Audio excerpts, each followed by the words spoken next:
Nous sommes en 2030 et la température n'a fait qu'augmenter depuis 2020, en 2025, il faisait déjà 50 degrés à des endroits où il en faisait habituellement 20 il y a 20 ans.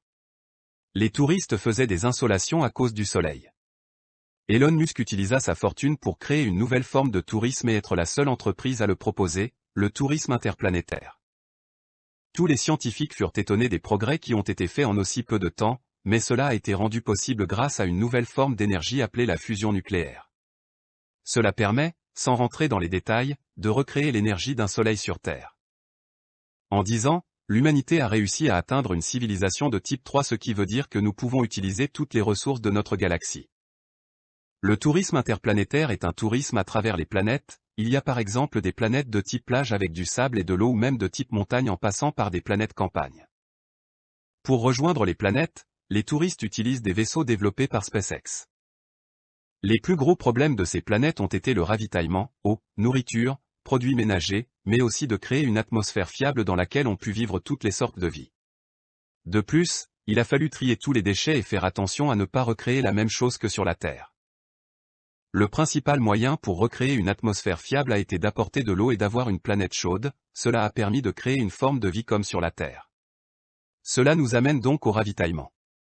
Le fait d'être une civilisation de type 3 nous a permis de puiser dans des planètes entièrement faites d'eau et la transporter grâce à des gros vaisseaux conteneurs un peu comme des bateaux dans l'espace, et faire de même pour la nourriture. Les noyaux des planètes géantes sont théoriquement très riches en glace de haute pression et de haute température, comme on peut en faire dans les laboratoires terrestres en comprimant de l'eau à quelques dizaines de milliers d'atmosphères. Une fois un certain nombre d'eau transportée sur la planète, on a pu recycler cette eau et faire de même pour les déchets. Pour la nourriture, on a fait des fermes, et des grandes serres en verre pour les fruits et les légumes.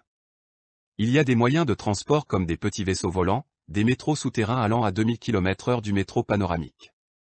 Néanmoins, tout est basé sur le tourisme. Il y a par exemple des commerces, des restaurants, des hôtels mi-émergés mi-sous-marins à flanc de montagne.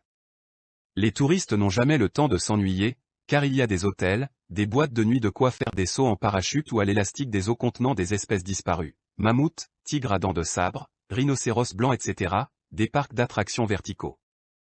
Ce nouveau tourisme a permis de sauver la Terre car 35% des humains ont migré vers ces planètes pour vendre des produits. Cela a donc réduit la chaleur terrestre. Les scientifiques sont positifs avec le fait que la Terre n'est pas perdue. De plus, la pauvreté a beaucoup diminué. Ce tourisme pourrait finalement sauver l'humanité.